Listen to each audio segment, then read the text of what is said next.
Maggie Rivers hadn't opened her mailbox in 3 days. Bills, flyers, the occasional library donation request. Nothing urgent ever came anymore. But today, nestled between junk mail and an overdue gas bill, was an envelope. No stamp, no return address, just her name in thin, slanted handwriting she hadn't seen since high school.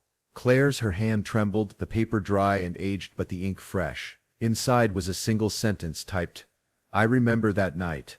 And I'm not the only one."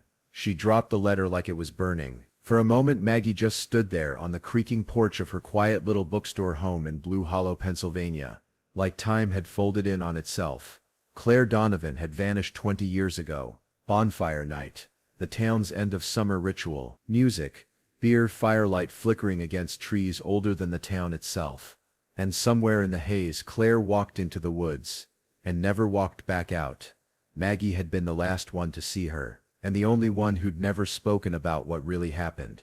Until now. That evening, the bell over her shop door jingled and in walked Eli Donovan. Taller, broader, beard now where freckles used to be. But the same icy stare that made her feel 15 again. "You've got some nerve showing up here," Maggie muttered, stuffing the letter into a book behind the counter. Eli looked around. "Still smells like wet paper and regret in here. And you still know how to ruin a moment." He smirked. But there was no warmth behind it. "I'm not here to catch up. I'm here because people still care what happened to my sister. I told the police everything I knew." "No," he said flatly, pulling a recorder from his jacket. "You told them what wouldn't get you in trouble." Silence stretched like dust motes in the light. "I'm starting a podcast," he added. "About Claire. About that night.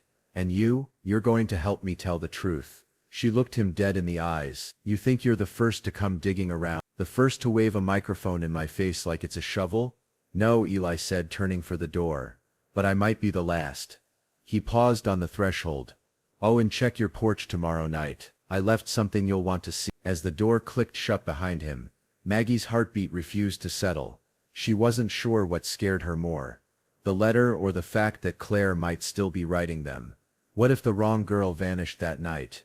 What if I was never supposed to come back from those woods? Back then the woods behind Miller's Creek weren't haunted.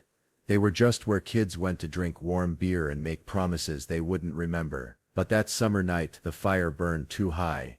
And so did the lies. Maggie stood alone at the edge of the woods now 2 decades later. The clearing was overgrown. But the memory was still sharp. Claire's laughter echoing as she twirled in her denim jacket. The firelight in her hair. The boys watching like moths to a flame. And Maggie, standing behind her, feeling invisible, forgotten. Flashback, 2005. The party was loud. Claire was louder. She always was. "Let's go skinny dipping," she shouted, already kicking off her shoes. Maggie rolled her eyes. "You want attention so bad, maybe just set yourself on fire." Claire grinned. "At least then you'd finally look at me." It wasn't flirtation, it was a challenge. That was Claire, daring the world to notice her and daring Maggie not to care. Later that night, while everyone else stumbled back to their cars, Claire pulled Maggie toward the woods. "I need to tell you something," she whispered. They sat beneath the massive oak tree, its roots twisted like old secrets. Claire reached into her jacket and handed Maggie a folded note. "If something happens to me," she said softly, "give this to my brother." "What do you mean if something happens?" But Claire just smiled, kissed her on the cheek and disappeared into the darkness. Maggie never saw her again. "There's someone out there. She hums Claire's song every night at the edge of my porch. Like she's waiting for me to open the door." Narration begins. Blue Hollow was small enough to forget most things, but not this. Not Claire. For 2 nights straight Maggie heard the humming faint off-key, coming from the tree line around 2 a.m. The same lullaby Claire used to sing when they were kids, the one her mother used to hush her with. At first Maggie thought it was her guilt playing tricks. Then she started finding things. A charm bracelet, buried under the garden hose. Claire's old bandana wrapped around a jar of half-burned matches. All things that vanished the same night. Claire did. She called Eli. They met in the bookstore basement, where Maggie had started pinning articles and photos to a corkboard. Claire's face stared back from a dozen flyers. Aging, pixelated, frozen in 17. "She's not dead," Eli said flatly. "I got a tip yesterday. A woman near Ashford claims she saw someone matching Claire's description. Same eyes. Same laugh.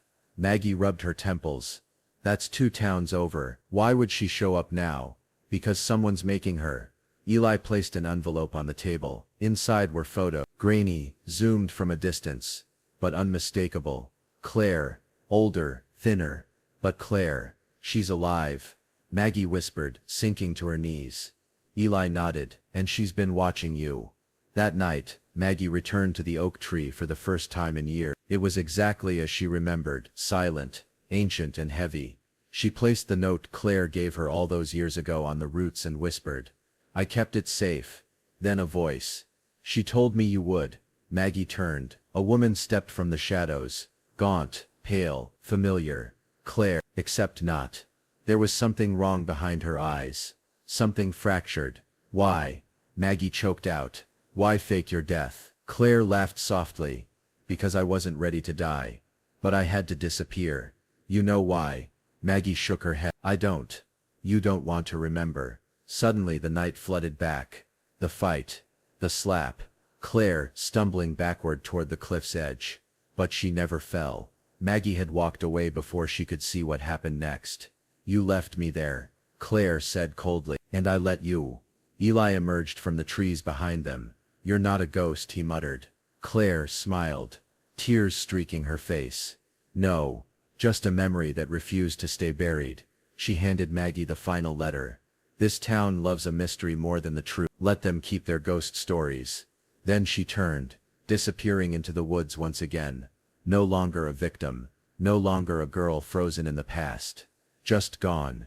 Epilogue. Weeks later, the podcast aired its final episode. Claire Donovan was never found. But some stories end not with closure, but with the courage to keep searching.